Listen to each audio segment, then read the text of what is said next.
Hi guys, welcome back to the channel. This is Keshav from Dr. Behind the Scenes. So directly let's get on with the topic. So basically if you are learning a topic for the first time or if you are preparing for an exam, so basically two steps होते हैं. First is reading and second is revision. जो reading है वो सब कर लेते हैं, it's not a problem. But the main problem जो आती है वो है रिविजन में. एंड रिविजन बेसिकली लोग इसलिए नहीं करते. बेसिकली दो रीजंस है जिसकी वजह से लोग नहीं करते. First, it's not interesting and या सबके साथ है. मेरे को भी इंटरेस्ट नहीं आता था, बहुतों को नहीं आता, सबके साथ होता है ऐसा. Second, it's time taking, right? Because if you're watching a video from, let's say, any online resource like Prep or Marrow, so 2 hour की वीडियो 2x करके तुम उसे 1 hour में ख़त्म कर दोगे, राइट? बट जो तुमने 2 hour में 40 पेज के नोट्स बनाए, बट जब तुम उसे रिवाइज करने जाओगे तो मे बी वो उसमें कोई 2x का फंडा नहीं है रिविजन में. तो मे बी वो 2 hour की video may be 3 hours, may be 4 hours भी लग जाए तुम्हें उसे रिवाइज करने में, राइट? जैसे जैसे ऑब्वियसली तुम रिवाइज करोगे नंबर ऑफ टाइम टेकन कम होता रहेगा. बट रियलिटी में हो क्या रहा है, हम उसे पढ़ते हैं फर्स्ट टाइम, देन उसे रिवाइज भी कर लेते हैं, देन उसके बाद एक गैप आ जाता है, देन लेट्स से 2 months के बाद वो टॉपिक फिर से आया, देन हमने उससे फिर से पढ़ना पड़ा क्योंकि हम उसे भूल गए थे, देन में फिर रिवाइज कर लेते हैं, अगेन एक गैप आ गया. सो बेसिकली इसमें हो क्या रहा है, हम एक लूप में जा रहे हैं, read revision gap, read revision gap. तो इससे कुछ एज सच हमें कुछ मिल नहीं रहा, हम उसे बार बार पढ़ ही रहे हैं, हमें बार बार रिवाइज करना चाहिए, राइट? तभी वो दिमाग में जाएगा. Okay, so first thing, revision is important obviously. इस पर तो ये सबको ही पता है why revision is important. And second is कि जो रिविजन है वो भी सिर्फ एक फर्स्ट टाइम और उसके बाद गैप नहीं आना चाहिए. First time revision, then again थोड़े टाइम के बाद रिविजन उस टॉपिक का, then again after a while उस टॉपिक का रिविजन.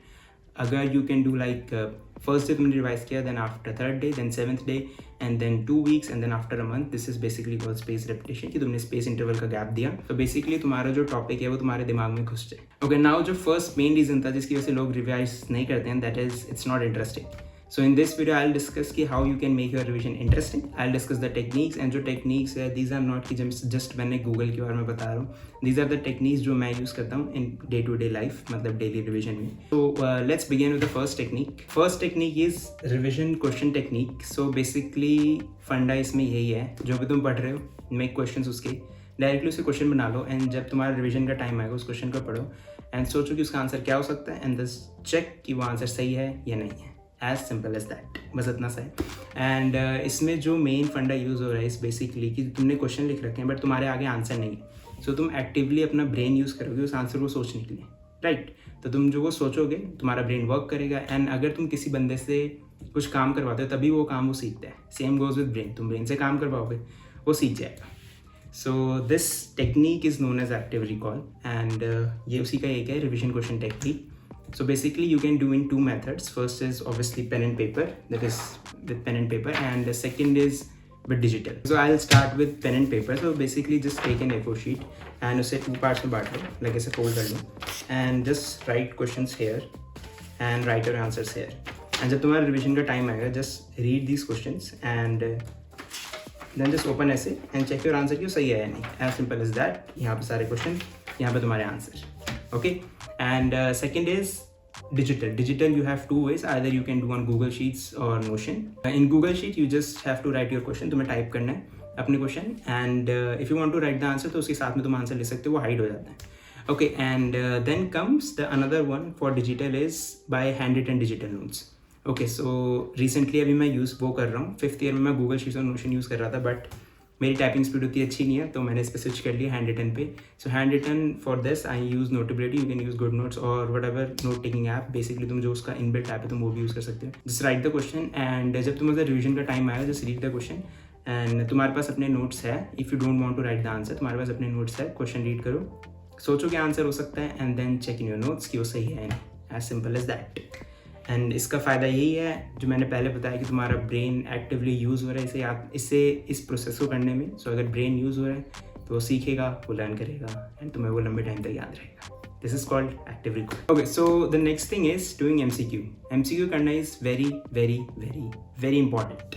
बाय फर्स्ट, जो तुमने नॉलेज अभी तक पढ़ी है, जितने भी तुमने सिम्टम, कॉम्प्लिकेशंस, पैथोजेनेसिस जितनी भी पढ़ी है, उसका प्रैक्टिकल यूज़ तुम MCQ में ही करोगे. तुमने सारा याद कर लिया है, ब्रेन को याद हो गया, बट अब वो ब्रेन से निकलेगा कैसे जब तुम MCQ सॉल्व करोगे. तुमने सारे क्वेश्चन पढ़ा, a patient comes with this, you have to find the diagnosis. तो वो सिम्टम्स आए, तुम्हारे दिमाग ने सोचा, तुम्हारे दिमाग ने डिफरेंशियल दिए बहुत सारे कि ये हो सकता है, एंड देन तुमने फाइनली उस क्वेश्चन को सॉल्व किया. ओके, फर्स्ट ये. And second, obviously at the end everyone has to give a competitive exam.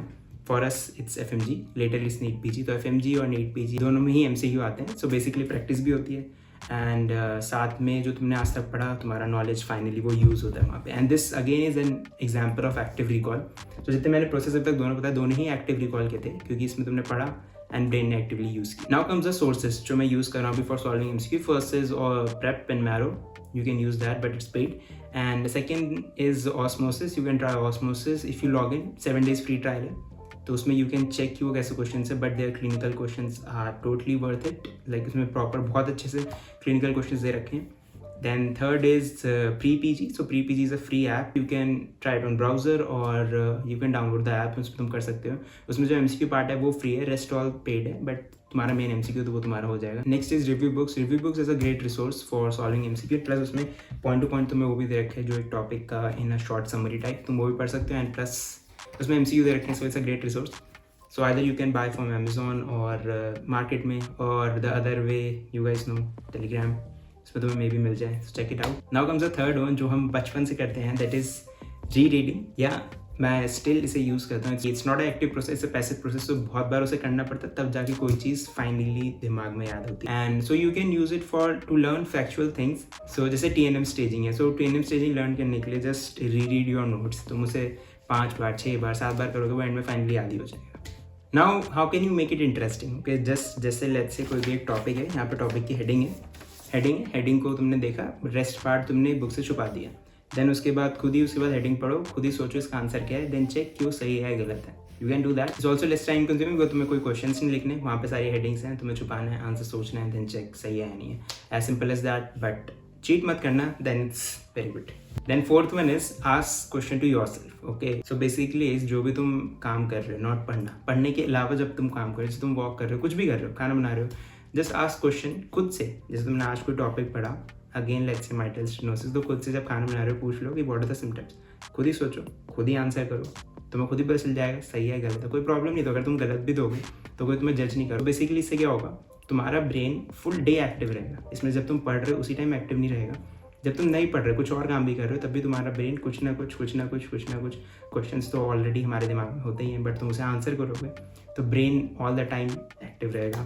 जो ब्रेन का रिलैक्सिंग टाइम है वो उसे ऑब्वियसली मिलता है जब तुम सोते हो, बट जब तुम नहीं सो रहे तब उसे काम करो जितना कर सकते हैं. Now the fifth and the last one is teach someone. तुमने बहुत सुना होगा टू टीच, उससे बहुत फायदा होता है, बट द मेन प्रॉब्लम आती है टीच समवन में कि कोई होना भी तो चाहिए सामने उसको समझा सके, राइट. सो बेसिकली इसका ये मतलब नहीं कि तुम्हें किसी को समझाना है. तुम सिंपली व्हाइट बोर्ड पर जाओ और खुद ही कोई टॉपिक समझाने लग जाओ, कोई हो ना हो डजंट मैटर. मिरर के पास जाओ, खुद ही बक करने लग जाओ, कोई प्रॉब्लम नहीं है. और इसका बेसिक फंडा इसका यही है कि जब तुम किसी को समझाते हो या तुम रेडी होते हो किसी को समझाने के लिए, तो तुम वो टॉपिक इन डेप्थ और बहुत अच्छे से समझते हो, राइट. पहले तुम खुद समझोगे तभी तो किसी को समझा पाओगे. तो तुम अपना बेस्ट देते हो उस टॉपिक को समझने के लिए ताकि तुम उसे समझा पाओ. तो उस बेस्ट देने में वो टॉपिक तुम्हारा खुद से ही बहुत अच्छा हो जाता है, right. So that's the main fund of teaching someone. Okay, so that's all for this video. These are the basic techniques जो मैंने 5 टेक्निक अभी बताई, यही मैं अपने डे टू डे लाइफ में यूज़ करता हूँ. And you can also use that and try to do like जैसे आज तुमने रिवाइज किया लेट्स से क्वेश्चन से, next time again you can go for reading your notes. Next time try white board वाला टेक्निक. So उसे mix and match करते रहो ताकि वो इंटरेस्टिंग बने रहे, तुम बोर ना हो रिविजन से. एंड जो वो आस्क क्वेश्चन टू योरसेल्फ था वो तो तुम कभी भी कर सकते हो, इट्स वेरी गुड. तुम बाहर वॉक कर रहे हो तब कर लो, एंड बाकी टेक्निक्स को मिसमैच करते रहो बट रिविजन करते रहो. So yeah that's it. Thank you so much for joining in, and if you guys like the video hit the thumbs up button, and if you guys loved it again hit the thumbs up button, और you can write in the comment section कि तुम्हें वीडियो कैसी लगी. And you can also mention कि तुम्हारे पास जो अगर कोई और टेक्निक है जो तुम यूज़ करते हो, right in the comment section ताकि बाकी ऑडियंस को भी पता चले. And so yeah, that's it. And if you haven't subscribed my channel, please do consider it. Thank you so much. All right, take care. Good. See you in the next video.